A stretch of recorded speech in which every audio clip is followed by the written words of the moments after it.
Welcome to Learning to Glow, a show about wellness, skin health, and self-development. I'm your host, Jess. I'm a mom, entrepreneur, and skincare expert. I'm so excited to share tips on how to achieve healthy skin and bring amazing guests in the field of health, fitness, aging gracefully, and personal growth. Let's explore all different ways we can take care of ourselves as women, both inside and out, to truly shine. So let's get glowing. Hello, everyone, and welcome back to the show. Thank you so much for being here. I hope everyone's summer is going well if you are listening to this in the summer. I hope that you are enjoying it. It has been about a week since I got back from my trip. We were traveling for a few weeks, and I'm finally feeling myself. I cannot believe the amount of time it took me to recover from my jet lag. I don't know if it was just because we were pretty sleep deprived, and now being back on a regular schedule, I do feel like I'm back to normal. I did have a birthday on Friday, and I am now 48 years old. That could have something to do with the jet lag. Who knows? But today, I'm very excited to bring back one of my favorite guests. Her name is Carrie Lupoli. She is a nutritionist, a behavior science expert, and a fellow curly-haired girl. This is her third time on the show. So my first guest that's been on the show 3 times. I love that Carrie has so many different things to offer you guys, my listeners, because of her nutrition and, talking about blood sugar, but also she's come on the show and talked about time management, which I think is amazing. And now she's talking about her hair. And it's a topic that's very personal for me and her, obviously. It's more of a journey about embracing not only our hair, but ourselves, our authentic selves. And so, at first it seems like just a more superficial episode, but it's so much more than that. So we talk about her struggles with self-image and years of trying to tame or hide who we really are, like taming her hair is one example, but we go into other examples of that. And it's just a really great conversation about letting go and showing up and finding the beauty in our natural selves. So I just thought it was an amazing episode. She also shares some really fun and helpful curly hair tips, from finding the perfect products she uses and how she sleeps with her hair to help make sure that it's looking its best, and just different tips. We did talk about that towards the end of the episode as well. I really enjoyed this one. It was a great episode. I love connecting with her. And if you're not already following Carrie, I will link her Instagram. I will link her website. I will also, of course, link the 2 past episodes that she has been on in case you haven't heard them yet. Make sure to send this one to a girlfriend. This is such a great episode that I think every woman needs to hear. So thank you for listening and enjoy this episode. Hello, everyone, and welcome to Learning to Glow podcast. We have a very special guest with us today. Actually, you are the only guest I've ever had on 3 times. This is your 3rd time on Learning to Glow, so we must love you this much. Welcome, Carrie Lupoli. Thank you for coming back. Well, I think I love you just as much. Everything you do, I listen to and I take as total law. So I'm honored to be on here for 3 times, a full trifecta. Yes. And the thing about you that is so amazing is that there's so many different topics that you and I have been able to chat about. You're a nutritionist, and we've talked about time management, which that was actually one of my favorite episodes because it was so helpful. You're so great at breaking things down, and you're such a great teacher. But the very first time I met you, I was like, oh my God, you have curly hair. It was it's such a bond. And so I immediately was like, okay, you have such great hair. We bonded over being curly girls. And we thought, why don't we do an episode all about our hair and how to do it and what to do with it? And I think this is such a cool time because curly hair is super in. When I was a kid, when I was growing up, it was not in. It was not cool. And everybody had great straight hair, and I was so jealous of everybody. But I always say every curly girl has a story. We could always go on and on about our hair because we've been through it.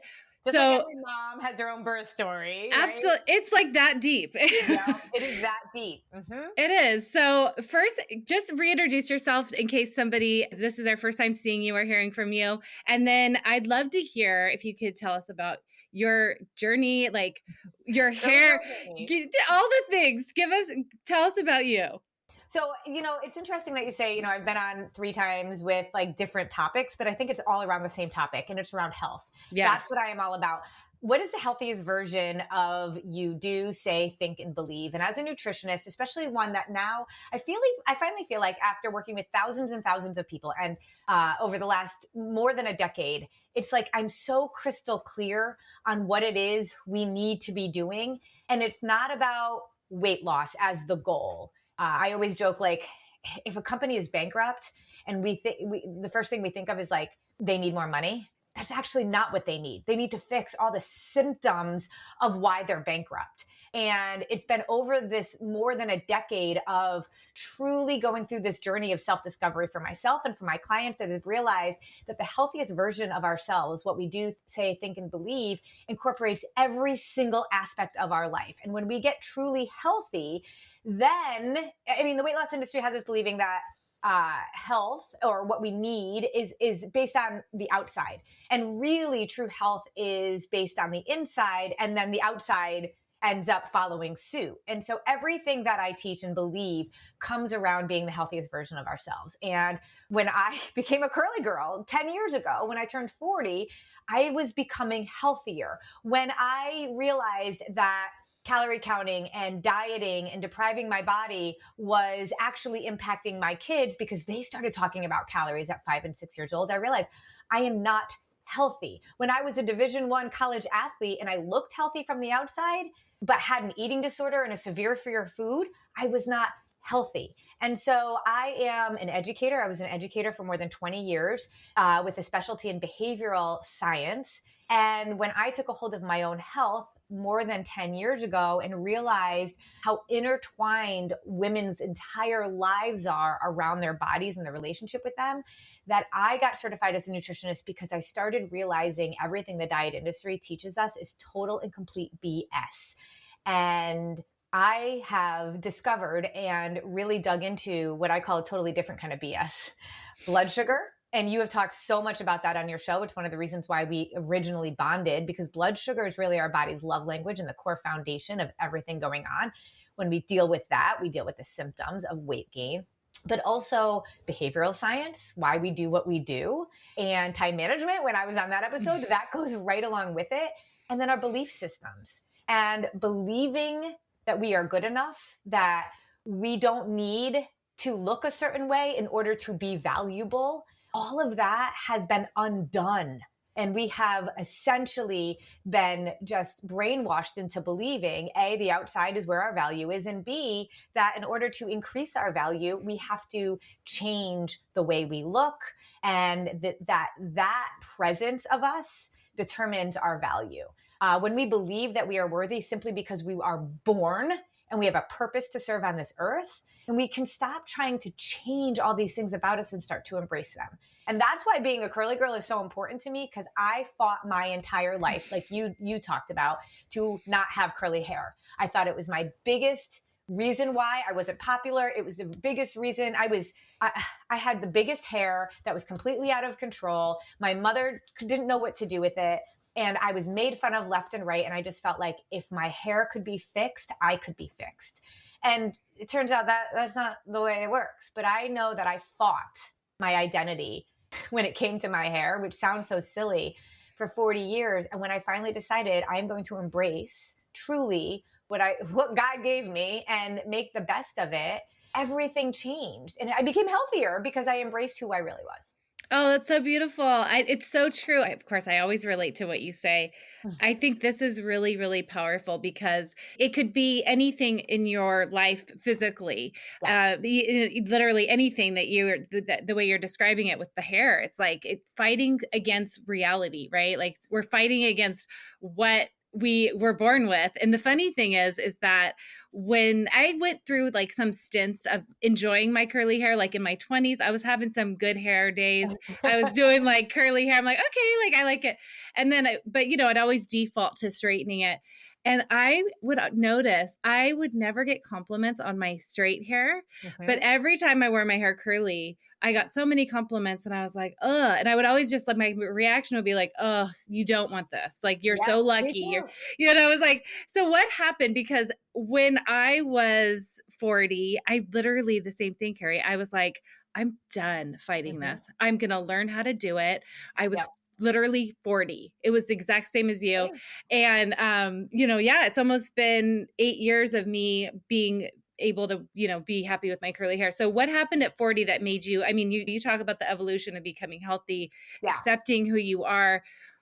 But what was that little thing that made you say, okay, I'm going to go curly. And then I also have to learn how to freaking do it because that's an issue. I'm still on that journey. And I literally just found a whole new regimen that I love. But so I actually took a hold of my health truly just before I turned 40. Okay. My kids were talking about calories and I'm like, okay, this is not working for me. I have to figure this out. And of course I went down the path of like food and exercise and all of that, like everyone. But as a behavior specialist, I realized my mindsets were really holding me back. And the therapy that I had been on with my eating disorder, I actually tapped back into because I realized as I got really fit and strong before I turned 40, I was like lean and like, it was like, I realized my obsession with my body just went in another direction, right? Like I was so afraid to lose it. Like I felt like my value was in these muscles and the strength and all of that. And I was like, okay, I'm healthy in the body. I'm not healthy in the mind. Mm-hmm. And so as I went through more coaching and counseling around who is Carrie? Like, who is she? And really more important than that, like, what is my purpose on earth? Like, what am I here for? Why did having muscles matter? Well, it didn't matter. My coach actually helped me realize that I was all in my ego. Everything was about ego and not really heart. And my value was in really still what I looked like, even though I figured out how to balance my blood sugar and all the healthy things. And a part of that was me actually taking so much time to straighten my hair every day and then being frustrated with it because, at the root, I would get these little curls, these little kinks, and I'm like, Urgh! And it was through that. And I'm like, wait a minute, what does the healthiest version of me do? Do I keep fighting this or do I start embracing this? Honestly, like I was infertile and I have an a baby from IVF and an adoptive baby, and they're now college kids. But I was like, I just remember through all of those experiences, realizing that like my body has done some amazing things. And I started accepting my body as this beautiful like temple of life and inspiration to others. And I remember distinctly saying, why do I feel like such a disconnect with my hair? And it was at the same time, I'm a faith-based girl, and I just think like things happen for a reason. I learned about a curly girl salon in New York City. It was at the same exact time I was like, why am I doing this? Why am I fighting this? I was digging into my why for my body, and I just kept saying, why do I care so much about my hair? And then I was like, curly girl salon. Oh, curly. So I go to this curly girl salon. And it was the first time they celebrated my curls. It was the first time they told me I was beautiful the way I was. It was the first time I left the salon without straight hair. And something clicked right there. And I said, never again. Now, I have straightened my hair before because sometimes I like to change up the look, but not because I believe it makes me better or more valuable. And there's a totally different reason. Like people go to the gym for two different reasons. Me now, I go to the gym because I know I want to be able to kick a soccer ball with my kids when I'm in my 80s versus I need to look a certain way. If I ever straighten my hair, it is for a totally different reason now. And it has nothing to do with me feeling like I'm more valuable because I changed my hair. Yes. Oh, yeah, me too. I mean, I still like to switch it up. It's fun. I mean, I feel like we're so privileged having curly hair. I wouldn't change it now, ever. Yeah. It's like, we can be curly, we can be straight. Like not very many people have those options. And when you're saying like trying to straighten the hair and then like you get the frizzies, oh my God. And then like, what if there's a cloud in the sky? You're like, oh no, because if that water hits our hair, the fear, there's no freedom in that like fear and like the math that you have to do for your hair. I mean, I still have to do math for my hair, depending on what I'm, but it's a different math. It's a different math. And it gets like, it's also perspective. So I joke that I was at Starbucks recently and it was supposed to open at 6 a.m., right? And there were a bunch of us waiting outside and it was 6:01 and they hadn't opened the doors yet. And I was like, well, whatever. Like this one guy was so mad. He was so angry. Like he was like punching on the door. And I was like, well, clearly he's got something going on. But like the rest of us were in this perspective of this, like, it's like they opened the door at 6:02, right? And perspective matters so much. For this guy, like it was so stressful, so anger inducing. Whatever his experiences were leading up to that moment just made him triggered. And I realized like the perspective I had about my hair, it takes, if I let my hair dry naturally, it takes 6 hours to dry, right? And that perspective has, I've been so angry about that for so long because like my daughter who's Asian has perfectly straight hair. Her hair dries in like literal minutes. And I used to be so frustrated by that. But now I look at the perspective. I actually have this commercial hair dryer and I sit under it for 30 minutes and I do my devotional quiet time. And like the perspective has shifted. I look forward to it now. I love that my hair takes so long to dry, that I need that, hair dryer if I'm going to actually function beyond, if I need less than 6 hours for it to dry. And I don't get stressed about it. In fact, I have embraced it as a positive because perspective matters. And so for me, the perspective of Starbucks opening at 6:01 was not a big deal. But for this other guy, it was a huge deal. And I think it just talks about like truth isn't really truth. It's how we perceive it. And once I started perceiving my hair as an asset instead of a liability, once I started realizing that when your natural beauty is actually celebrated and enhanced, you become more authentic to yourself in every way. That's so beautiful. And also that man sitting outside of Starbucks is completely suffering. He's stressed. He's upset. You are just, it's a neutral thing. It's a couple minutes of your life. Like it's okay versus the stress and the pain and the suffering that you're, attaching to this 2-minute delay, which is crazy. Health. Right? Yes. Like, this guy was actually like, he was clearly like just coming back from the gym or something. So he looked healthy, but I was like, not healthy, right? And so I think it's around all of these aspects of perspective, embracing who you are and truly living your authentic self.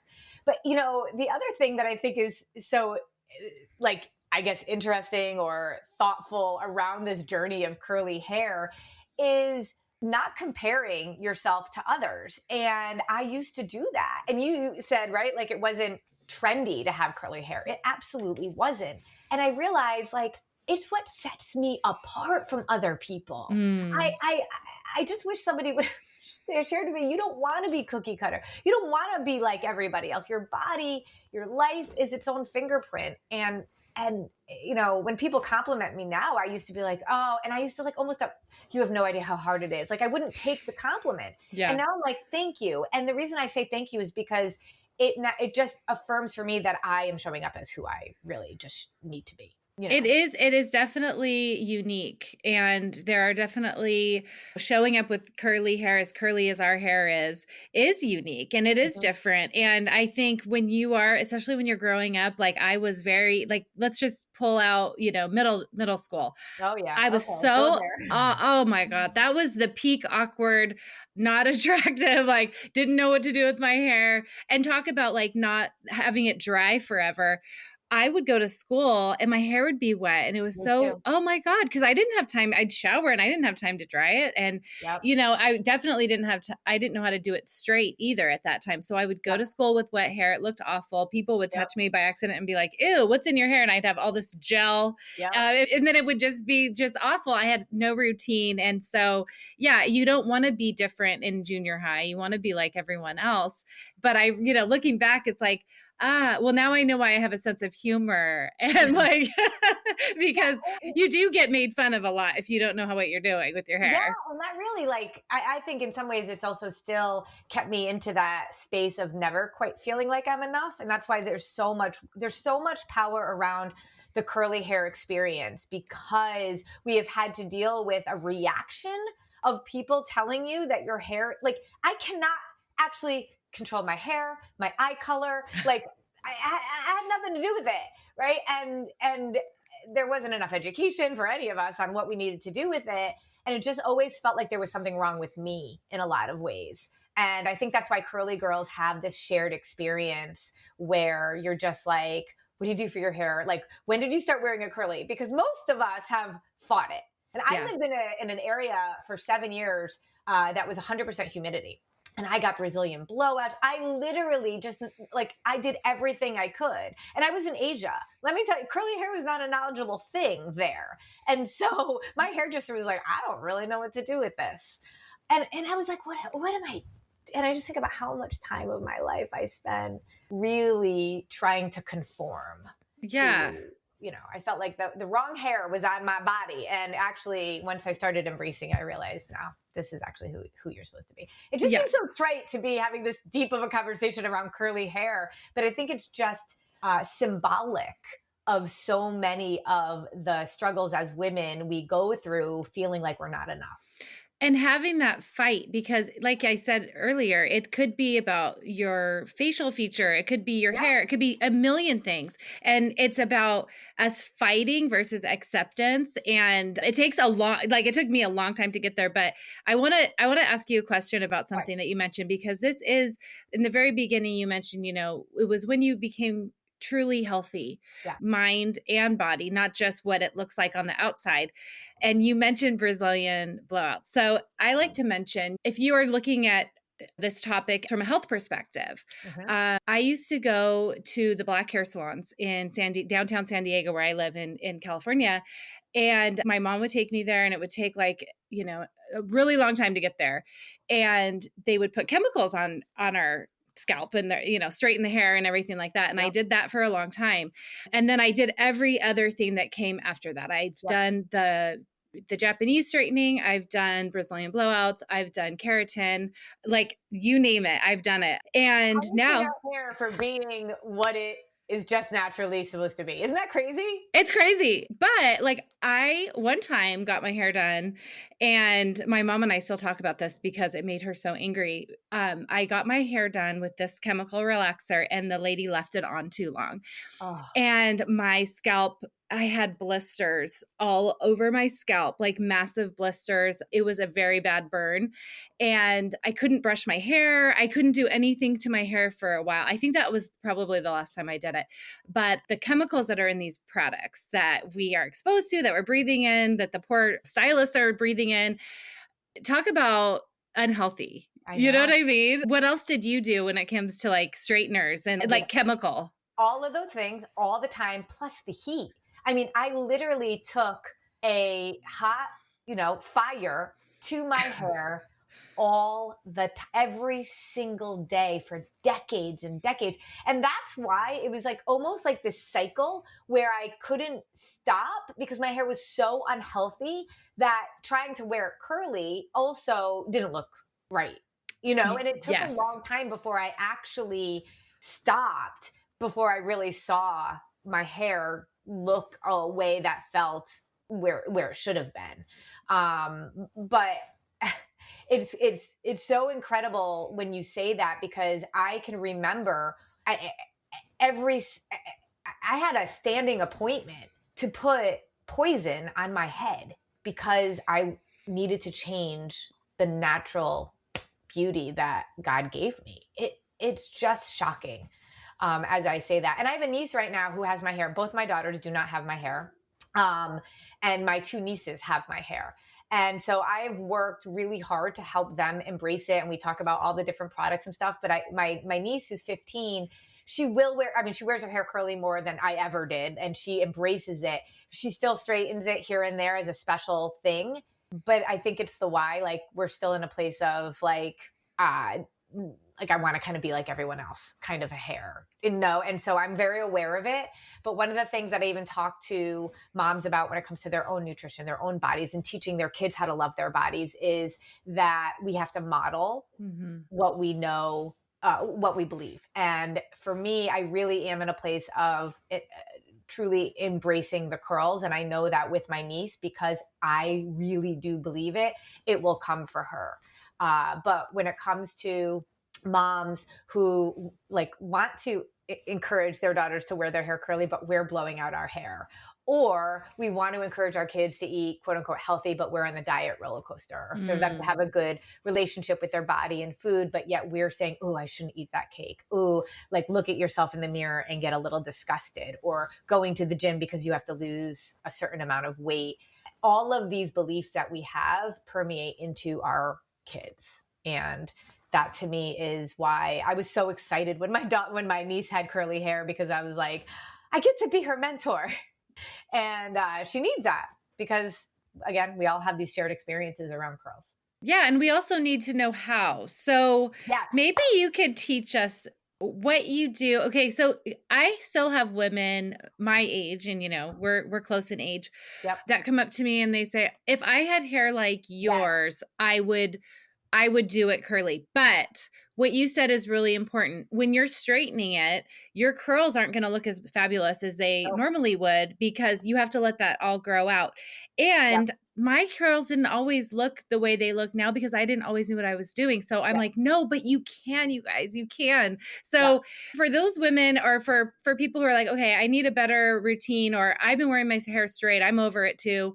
Where do people start with going from, making your hair straight all the time? And you can have wavy hair, you can have super curly hair, anything in between. There is a way that you can make your curls shine. So tell us what Yes. you do. Yes, yes, yes. And so I have really thick curly hair. And I have worked really hard to figure things out. And what I've learned on this journey is that what works for me may not work for you. Sure. Each of us have very different curl patterns, thickness, all of that. A couple of things. One, if we keep getting our hair cut as a straight cut, then it's going to be harder for it to be curly. But I'll talk about the cut last, because I think there's certain things that we can do almost right away to be able to start seeing a difference. Products actually really matter. And also the amount of washing matters. So those two kinds of things. I wash my hair once a week. That's it. Wash with and I have really learned that, like, I didn't feel like the shampoo and conditioner mattered as much as the after products did, but I've kind of been pushed a little. This is an ever evolving process. Me too. It's always changing, right? Yeah, exactly.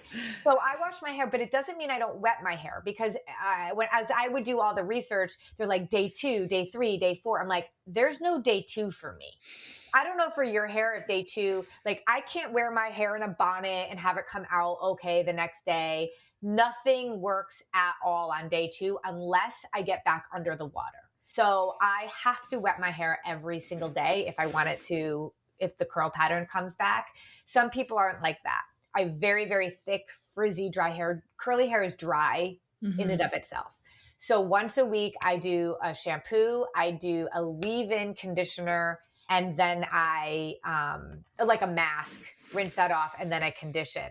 And I do that only once a week, because the oils that get on my hair throughout the week, I mean, by the end of the week, like, I'm in a day 1 of a wash right now, and in 5 days from now, my hair is going to look unbelievable. It's like big, and the curls are even better. So, but what I do each morning that I take a shower is I do what they call a baptismal rinse. I literally go back and forward, little bit of, get my hair wet, and then I add more products. So I add a styling cream, and then I add a gel, and I scrunch all that up. I do everything in the shower. And when I do it in the shower, and I stopped washing my hair every week and found the right curl cream, it was amazing what a difference it made. I have fallen in love with, now I've tried a million different products over the last 10 years. I just turned 50.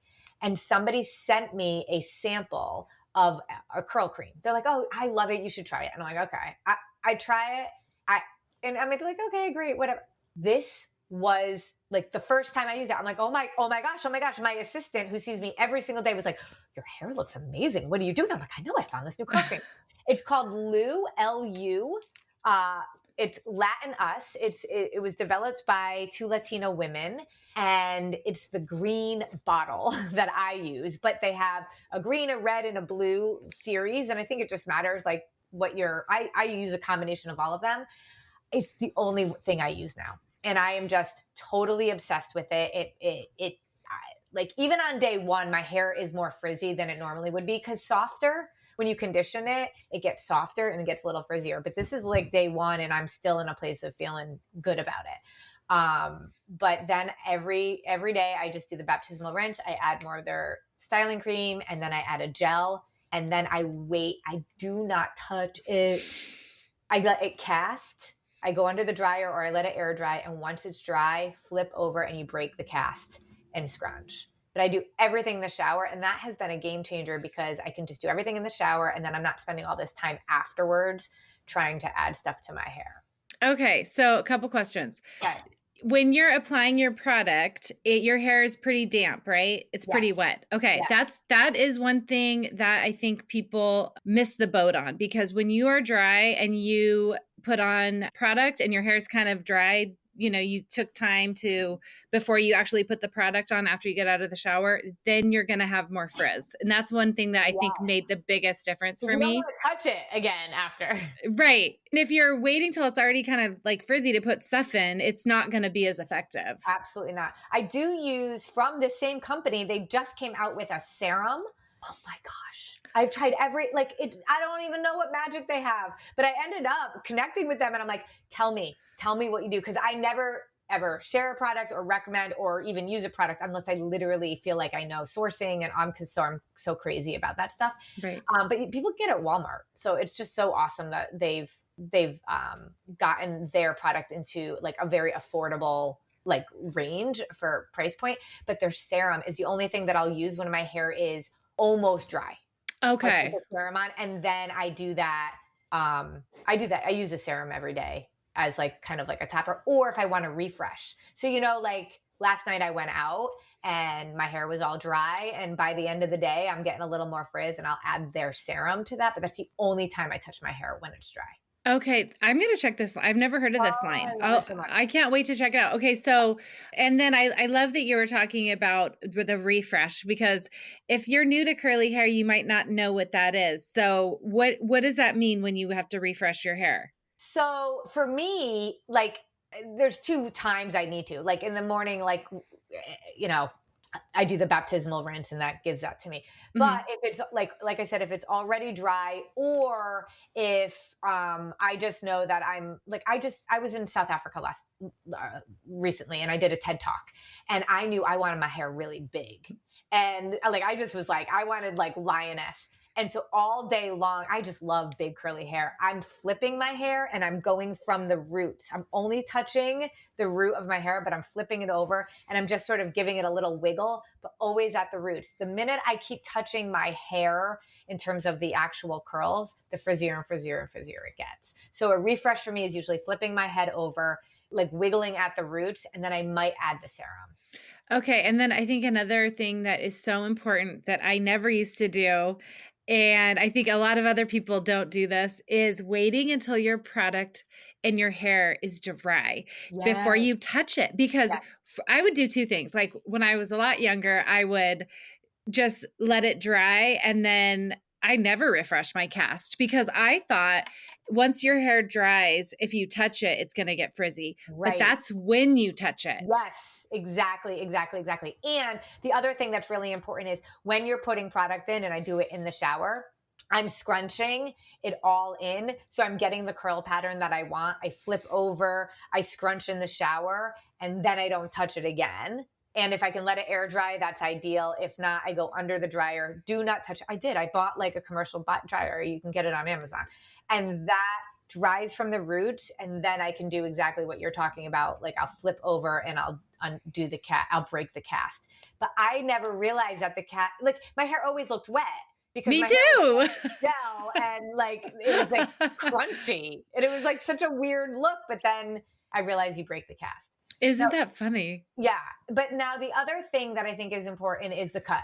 And so I used to get a curly girl cut. And if you do the research, it will always say, cut your curls dry, cut your curls dry. And it was sort of like the mantra that I never would touch. I have a good friend who's a hairdresser who has curly hair. And she's like, Carrie, I promise you, I can cut it wet. And I didn't believe her. But now she's the only one that's allowed to cut my hair. So she does something called slithering. But basically, she takes it and she does it wet. And there's different, again, everybody's just got to figure out what works for them. But dry cut still never really worked because I would get like still like heaviness at the bottom of my hair. And so it wasn't very curly at the top, but it was curly at the bottom. And there was like nothing I could do. So she does a slithering technique where it's like a long layer, and she just sort of cuts and slithers up So it becomes this like almost like a curve kind of, and then it falls, and then my curls just appear because they're lighter at the top. And then it's like I guess it would be like a long layer, but I've never had anybody cut it quite like that. So, Okay. but a cut, and I just think like, I probably every city I would go to, because I would travel a lot for work.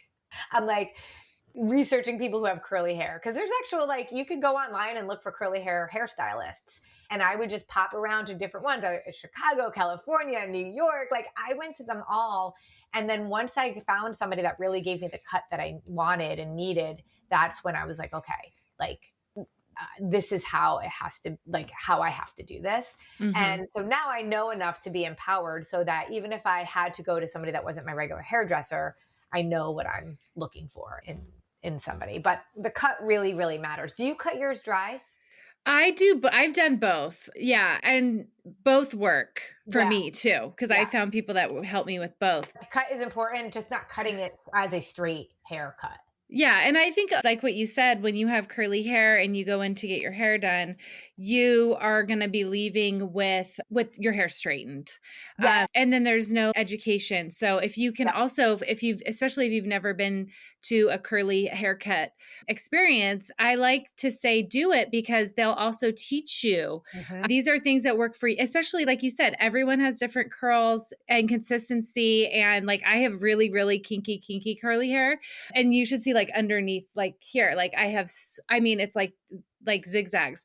But so, you know, to have somebody who's an expert say, this is what I recommend, these are the products Yes. that I recommend, it's really great, because then you can take that with you. But like you said, also, it is ever evolving. What I did last year isn't what I do now. No.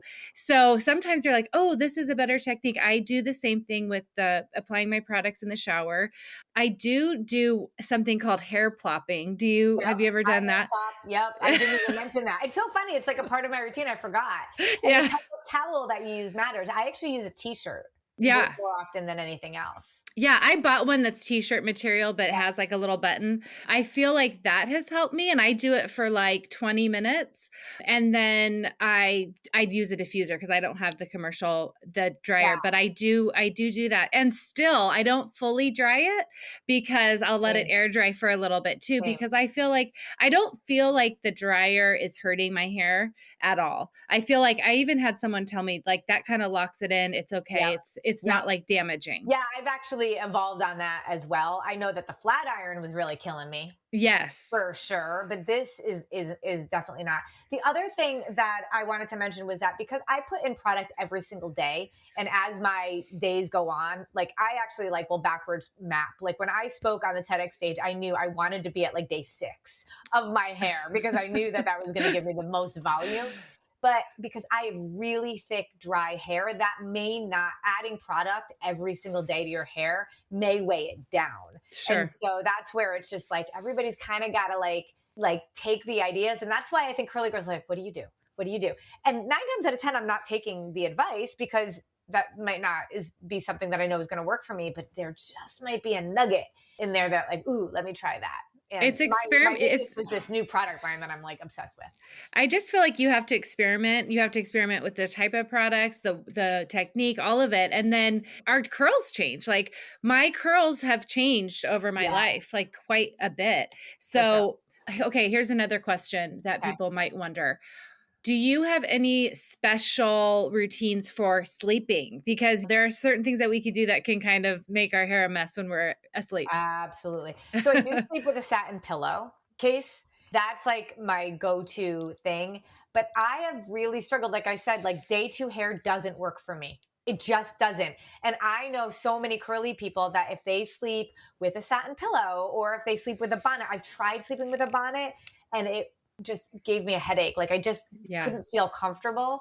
And so I've never found for me something that gives me the opportunity to wear my hair without wetting it in like the look that I would really want, which would actually be really hard. This is where when I was traveling as an educational consultant, I used to have to be in schools at 7 o'clock in the morning.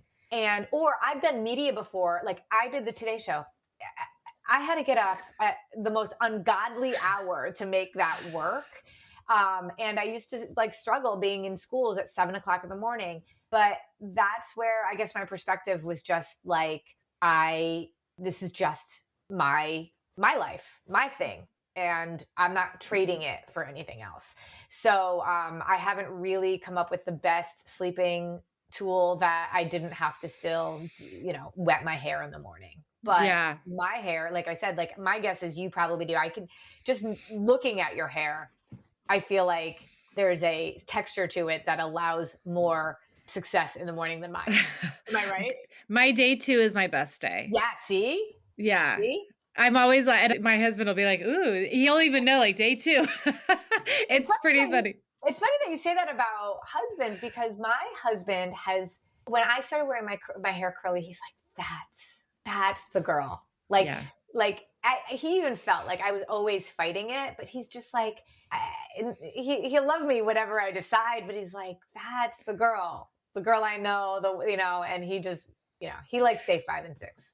Well, that is so funny. Yeah, my husband, when I first started dating my husband, I was in my curly phase. Me So too.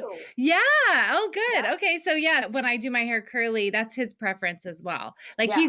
he's the most, I could do whatever and he wouldn't care. Right. Same. But also like if I asked him what's better, he would say curly. And I think that's just because that's when we met and that's what I looked like.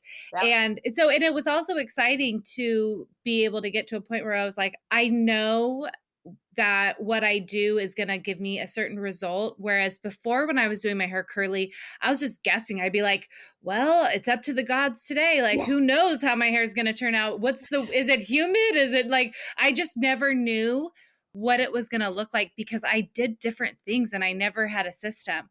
And I think having that really gave me more confidence because I was like, okay, if I want to look a certain way or have my hair look a certain way, I know what to do now. And that's like gives you so much confidence. And I also say for people who are new to this that want to experience their curly hair and have it improved from what they're doing now is go to YouTube. Like there's so many videos. Like I wish we had that when we were young. Yes, exactly. Like there's so many resources. I say this too about my body. And this is why I think in so many ways, like people talk about social media being so awful. And don't get me wrong, I know that it can be, but we never had growing up a dissenting voice around bodies. Like when I do research about the advertisements that we were in front of us, like remember Special K, pinch an inch? Like everybody could pinch an inch and you should be able to pinch an inch, but it was so negative, right? And everything that we saw was about get skinny, weight loss, all of that. And it was a magazine, it was a commercial. It was never something that spoke back to you. And it was the same way with the hair, right? The hair, Christy Brinkley and all of that was our era. And nobody told me my hair was okay. My mom straightened her hair and she fell into the diet trap. She fell into the hair trap. So at least with social media now, there's a dissenting voice. There's another voice out there telling girls that you are perfect exactly the way you are. And I appreciate that about social media. I love that about social media too. And I love that you can find somebody that looks like you because you couldn't find that before. You couldn't find somebody, I've always been I have a curvy body type. Even when I had my eating disorder, I still was like, I still had a butt, but I thought that was so bad because it was like, everybody was so real thin back then with stick straight hair. So now you're right. Like I can go on YouTube and I can see somebody, they can show me how to do their hair. I got to a point in like when I was first starting to learn, I was watching all these videos and every one I would pick like one thing that worked for me. They didn't all work for me, but then I was like, oh yeah, that'll really work for me. And it was so exciting because I just didn't have access to that information before. I did Extreme with 2 other friends and we did for like 3 straight years when we were really all trying and they were like, this brush, this product, this, and I'm like, didn't work for me. And they're like, it worked great for me. And it was just a really good reminder of comparison is a thief of all joy. Yeah. And we really, I think confidence comes when you know what you're doing is right. And it was like, okay, you've got you and thanks for sharing, not working for me. But like we were all looking out for each other. And it was like kind of this really fun little group chat that we had. But we've weaned off of it because each of us eventually found what worked for ourselves. Oh, I love that. I love that. Well, your curls are super hot. You look amazing. I would stop you on the street and, like the first time you popped up on my screen, I was like, woo, like you look so good. And I don't think I don't have that reaction with a lot of people with straight hair. I love straight hair. Trust me. Yeah. There are still times like if somebody was like, oh, I could give you straight hair for that, I'd be like, I might think about it. But I do think that there's just something so unique and stunning about curls. So is there any last words of wisdom? Yeah, I'd love to be able to share the fact that I think when we get to a place of truly accepting who we are for the right reasons. I had something happen to me recently and I'm like, oh my gosh, I've really evolved. Because when you have an eating disorder, it's about every aspect of your life and not feeling enough in so many different ways, not just in your body. Right. And so somebody came up to me and they said, oh my gosh, I love your hair so much. It is so beautiful. I wish I could have my hair like that. And I felt sad. Yeah. I didn't the ego in me, the person that needed that validation normally would have forgotten about that last part, wouldn't have even heard that last part, or actually would have heard it and allowed it to boost me even more. But I realized I have come so far in truly knowing who I am and why I want to do the things that I do is to serve others. And when I hear somebody complimenting me on my hair and then saying they wish they had it, it made me feel so sad because I want to inspire, not bring out a comparison.